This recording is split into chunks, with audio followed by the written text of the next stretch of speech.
And now we live in a world where people don't know the difference between reality and virtual reality.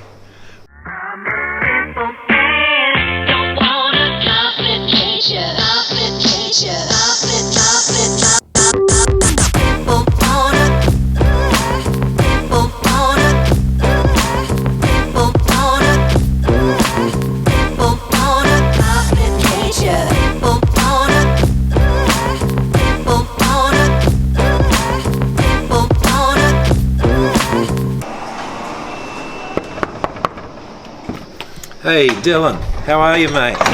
Great to see you. Welcome to the Herberton Spy and Camera Museum. Come on in. I'll show you some cameras. My name's Michael and I am the curator at the Spy and Camera Museum.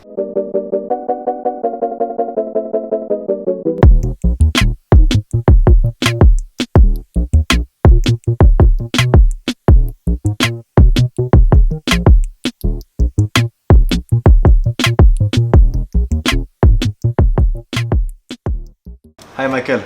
Nice to meet you, Dylan. Nice to meet you. Yeah, same. Thanks for having me in this beautiful place. Right. Yeah. So when did you open? 1880 this shop was built, so it was a general merchant shop. They sold general merchandise.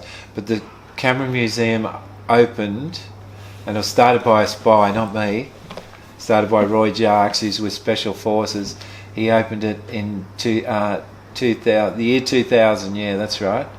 And I bought it off him in 2007 and turned it into a business. It was just donations only, so it was a hobby. And all these cameras are yours? These are all my cameras, yes. You can buy it if you want.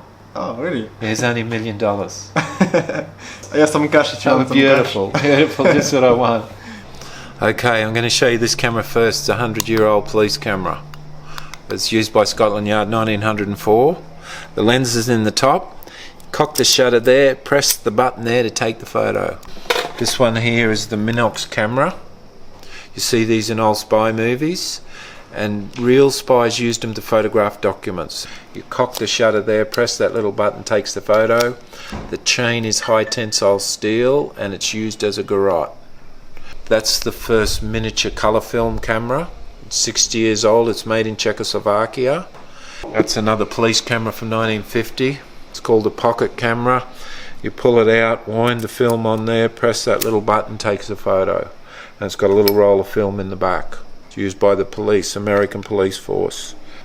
And that's the robot camera. It's made in Germany. These are one of the best cameras ever built, and they're built for police and military use only.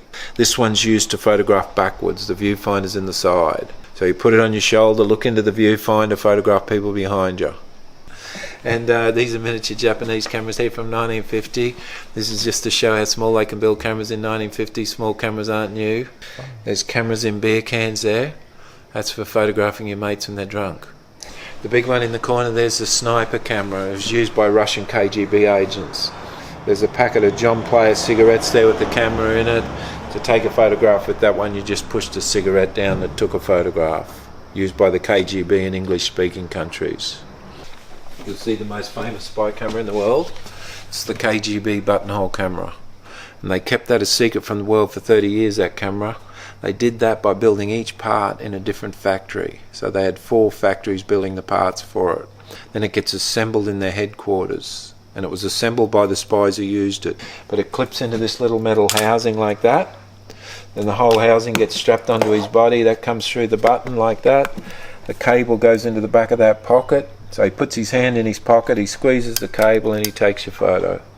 See the little silver lighter there, the Zippo lighter? So that's what the Americans used when the Russians were using the buttonhole camera.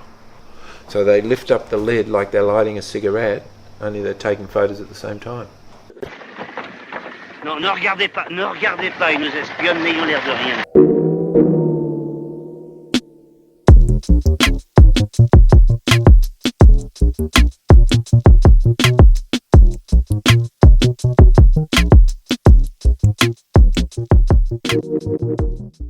This camera, it's a fruit juice. That's it. Camera. Yeah.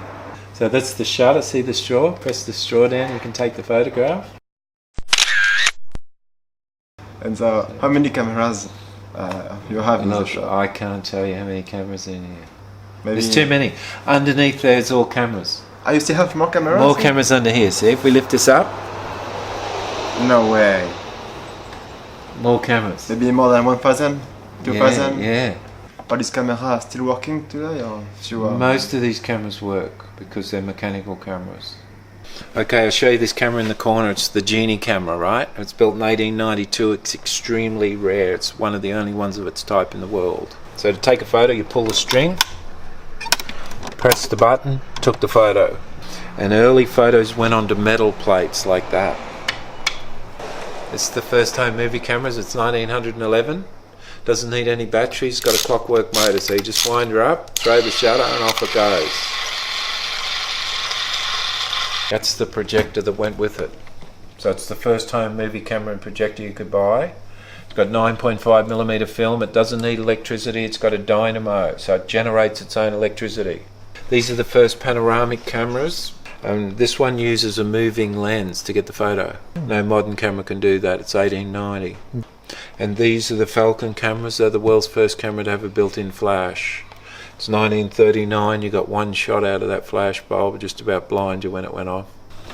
I'll show you this projector, 100-year-old Canon power projector, made in Bavaria. And these are the first home projectors.